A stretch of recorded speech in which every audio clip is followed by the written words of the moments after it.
CBS News has learned another senior official will resign over President Trump's decision to pull American troops from Syria. Brett McGurk will be leaving his post as special presidential envoy to the global coalition to counter ISIS. McGurk was appointed by President Obama in 2015 and initially planned to resign in February of next year. His resignation came one day after Secretary of Defense General James Mattis resigned over his disagreement with the president's decision. Face the Nation moderator and CBS News senior foreign affairs correspondent Margaret Brennan joins me now from Washington. So, Margaret, just a little bit over a week and a half ago, McGurk said it would be reckless to consider ISIS defeated. I guess no surprise that he's leaving now.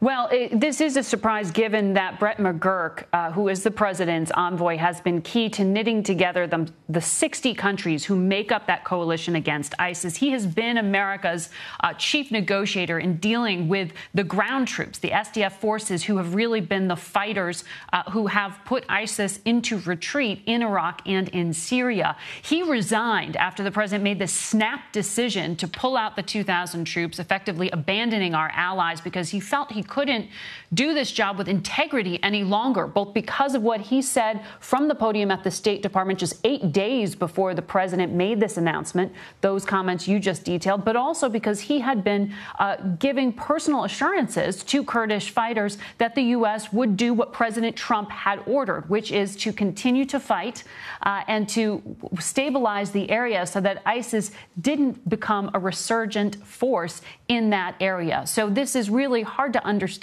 overstate the importance of Brett McGurk's role here in the coalition against ISIS. His resignation, another exclamation point here, that the national security officials advising the president really believe that his snap decision has endangered the success of America on the battlefield and put our allies at risk. When you talk about the battlefield, Margaret, you know, the chairman of the Joint Chiefs, General Joe Dunford, had said they believe there's only 20% of troops prepared, Syrian troops prepared there to deal with ISIS. So at this point, where does this leave U.S. foreign policy on the ground in Syria?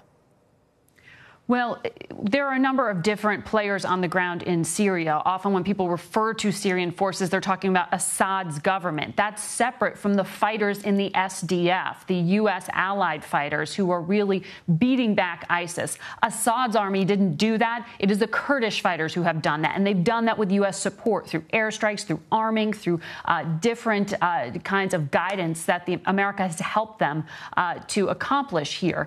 And now the U.S. cannot explain to our allies, whether they're the fighters on the ground or whether they are our allies in Britain and in France, what America's policy is. We can't even say whether U.S. airstrikes will continue or whether we will continue to in any way support the fighters on the ground. The president made this snap decision without a policy in place for withdrawal.